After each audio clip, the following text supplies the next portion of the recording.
Ayun, good morning mga kahamog. At pasensya na kung ngayon lang ako ulit mag-upload sa aking YouTube channel kasi madalas ho kasi malakas yung ulan. Ngayon lang ho hindi. At update tayo sa ating presyo ng ating mga panindang gulay. Ayan, ito. At ang ampalaya at saka talong. Grabe, sabang taas niyan. Ayan, ma-down natin.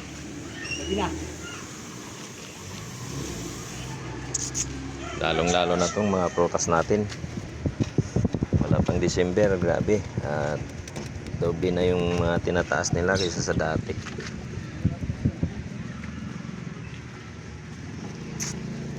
Trip natin yung kabila sa manukan saka isda.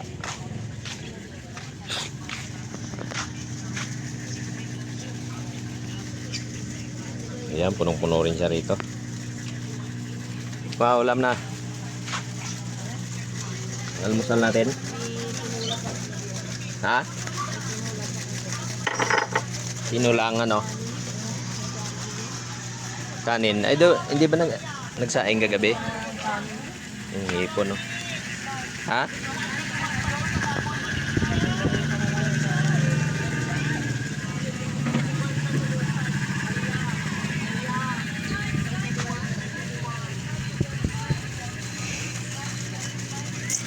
Ay, pati yung isda natin ngayon, grabe, sobrang doble ang tinaas ng presyo.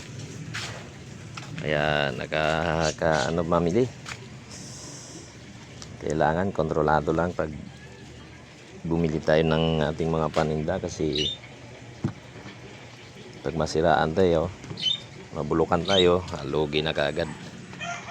Yun, paki-share ng aking video at paki-subscribe na rin.